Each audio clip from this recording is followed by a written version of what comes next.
पश्चिम बंगाल में वक्फ कानून के विरोध में सड़कों पर उतरी उन्मादी भीड़। अब इस उन्मादी भीड़ को लेकर मचा है सियासी घमासान। मुख्यमंत्री ममता बनर्जी का आरोप, भाजपा की सुनियोजित साजिश से हुए दंगे। बंगाल में भाजपा आई तो खाना पीना तक बंद हो जाएगा। पश्चिम बंगाल की मुख्यमंत्री ममता बनर्जी अपने फायर ब्रांड वाले अंदाज में भाजपा और केंद्रीय गृह मंत्री अमित शाह पर जमकर भड़कीं। मंच था बंगाल के विभिन्न इलाकों से आए मुस्लिमों के कथित रहनुमा और मौलानाओं के एक साथ बैठक की। इस दौरान पहली बार ममता बनर्जी ने गृह मंत्री अमित शाह पर सीधे सीधे वार किया। उन्होंने पीएम मोदी को संबोधित करते हुए कहा कि मोदी जी, अमित शाह को कंट्रोल करें। आज अमित शाह हमारे खिलाफ साजिश रच रहे हैं, केंद्रीय एजेंसियों का इस्तेमाल कर रहे हैं, लेकिन कल क्या होगा जब मोदी जी पीएम नहीं रहेंगे।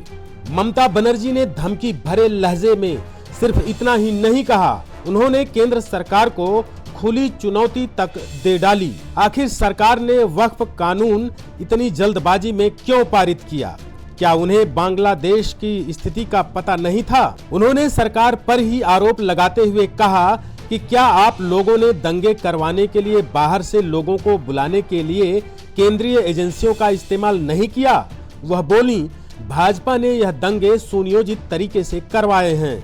मौलानाओं के साथ हुई इस सभा में ममता बनर्जी ने कहा, मुर्शिदाबाद की हिंसा पूर्व नियोजित थी। बीएसएफ की मदद से क्या बांग्लादेशियों के जरिए बंगाल में हिंसा नहीं करवाई गई है? एक बार फिर से महागठबंधन को अपील करती हूं कि वे सब एकजुट हो जाएं। इस माहौल का असर सब पर पड़ेगा। हम शांति चाहते हैं। ममता बनर्जी बोली कि हम हिंदू और मुसलमानों का बंटवारा नहीं होने देंगे।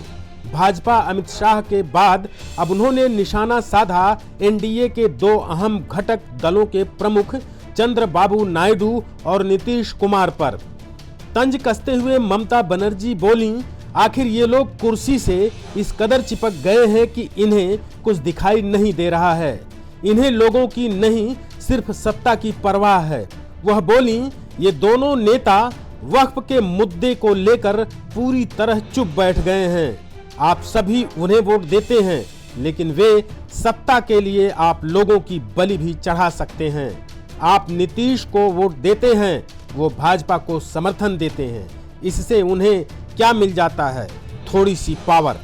ममता बनर्जी ने मंच से कहा, हम जब तक रहेंगे हिंदू और मुस्लिम नहीं होने देंगे।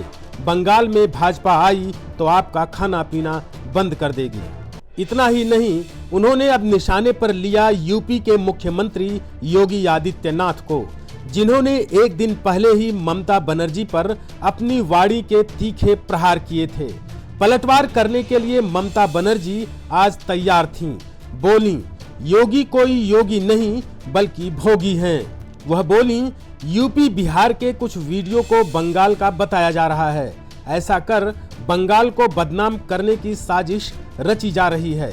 उन्होंने कहा कि अगर दंगा बांग्लादेशियों ने किया तो उन्हें बॉर्डर पर रोका क्यों नहीं गया? सीमा की सुरक्षा करना बीएसएफ का काम है। असल में सच यह है कि भाजपा ने बाहर से लोगों को बुलाकर हिंसा को अंजाम दिया। बहरहाल इस सियासी बयानबाजियों के बीच बंगाल के कई जिलों में अभी भी स्थिति पूरी तरह शांत नजर नहीं आ रही है। ऐसे में जब वक्फ कानून को लेकर केंद्र सरकार और बंगाल सरकार सीधे टकराव के मूड में आ गई हैं, तो आने वाले दिनों में इस मुद्दे पर और हंगामा ही नजर आएगा। आप देखते रहिए यंग भारत न्यूज। हम हैं यंग भारत, सच के साथ।